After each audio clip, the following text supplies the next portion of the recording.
Your skill in magic is not based on your aesthetic. If you would like to learn about fairy folklore, delve into modern fairy faith spirituality, and explore fun and fanciful fairy-themed events, please subscribe to Fairy Fortunes for new videos every Friday. Hello, my fair friends. I'm Ruby Ruse, and welcome to Fairy Fortunes. Bunny Mom! I know that my videos perform much better when I'm not in full fairy regalia. However, I wanted to take just a few minutes to talk about the aesthetic of the witch.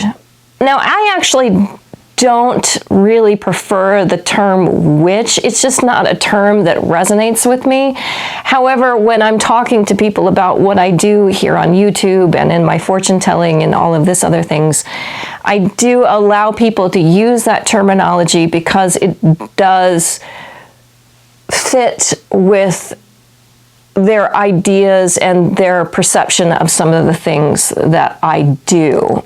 I actually prefer the term fairy woman. I know you're shocked to hear that. The reason that I prefer that term is that a fairy woman meant lots of things in older times, but one of the things that it did mean was someone that specifically worked and interacted with fairy spirits. So I feel that that term better describes me than the term witch, that I just feel has a lot of negative connotations in it. And for me, it's also heavily tied to the Wicca tradition, which is a fine tradition. It's just not my tradition. So that's why I don't prefer that term. A while back, though, I watched this brilliant video by LeeAnns Witchy Room. Highly recommend her channel. I just think she has this lovely effervescent personality. I just really enjoy watching her videos, so I will have a link to her channel down below. She made this fascinating video on her witchy wardrobe, and it was just amazing. And I watched this video in envy a little bit, because at that time I was still in the occupation with law enforcement. I am not a police officer, I simply cosplay one on YouTube. So my whole wardrobe when I was watching this video really consisted of police uniforms, workout clothes, and then fairy regalia. And there really was there was nothing else. Like, I had nothing else in my closet except those things. She actually really inspired me to revamp my entire wardrobe. LeeAnns Witchy Room, she really falls into that very classic witchy woman aesthetic, where there's a lot of dark clothing, a lot of flowing skirts, a lot of mystery associated with her clothing, which I really admire.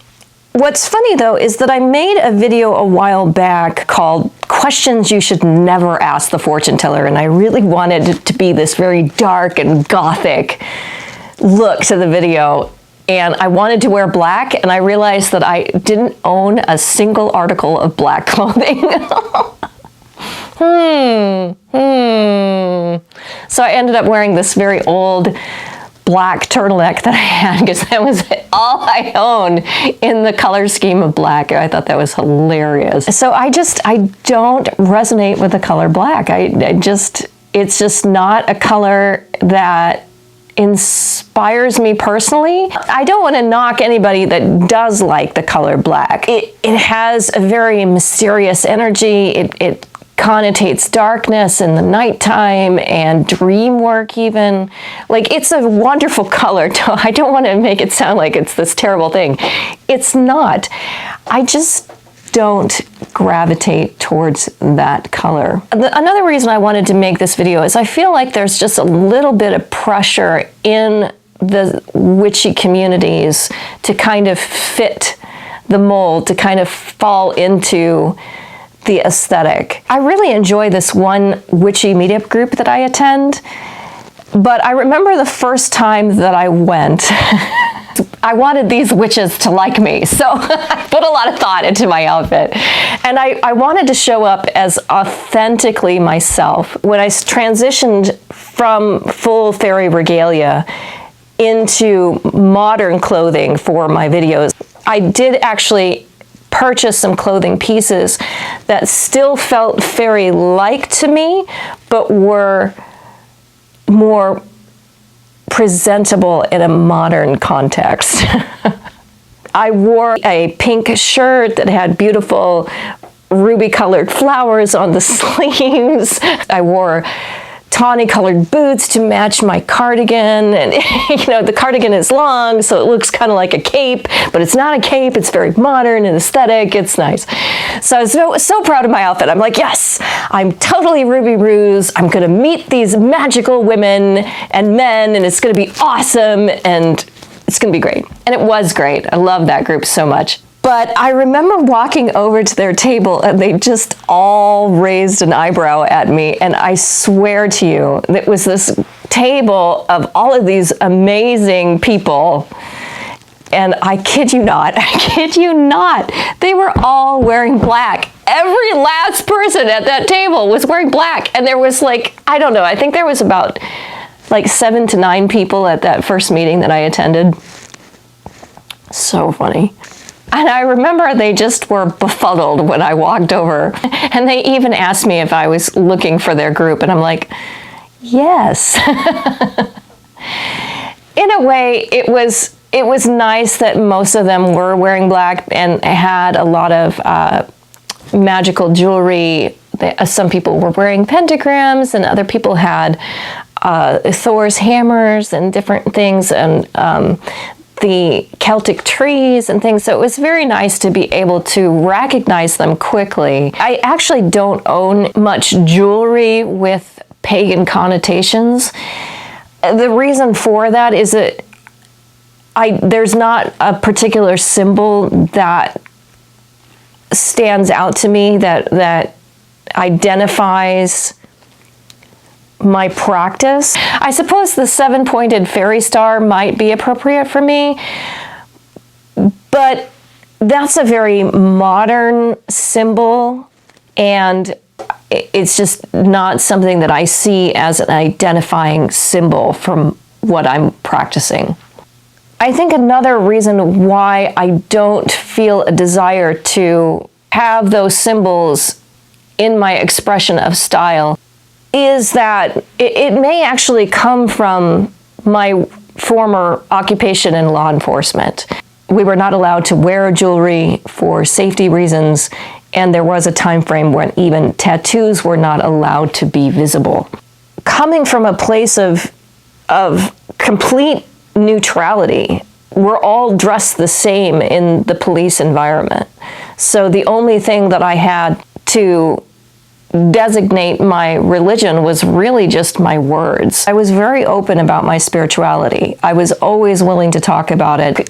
My municipality was very, very religious, Christian religious specifically. At certain functions, when there was a prayer, I was very respectful, but then I wanted to celebrate my own spiritualities. So at the end of the prayer, instead of saying Amen, I would say Asha Kore Me Fortune Ma, which is a fairy blessing. So I did have people ask me about what I was doing and what that meant. And I was always very willing to share that because I wanted people to see that paganism and witchcraft practice is not something fictional. It's not something that has gone away because we're no longer superstitious. It's still a very active part of humanity. But really the point of this video is that I want to convey a sense that if you don't like black, that's perfectly acceptable. If the pentagram doesn't speak to you and you don't want to put it on your body or wear it in a piece of jewelry, it doesn't make you any less of a magical practitioner. Your skill in magic is not based on your aesthetic. You get to be who you are and still get to practice magic. How about that? You don't have to pretend to be something that you're not. I personally believe that magic is a birthright. I think that magic is a part of the human experience. I do think that the practice of witchcraft and magical arts is important because you grow in skill when you practice, but it's something that you're born with. Anyone can practice magic. You just have to have the desire to pursue it. And don't forget, my fair friends, the Fairy Cup t-shirt is available on Teespring. It comes in black and white, in the short sleeve and long sleeve, and that link for you is available down below in the description box. And with that, my fair friends, have a magical day.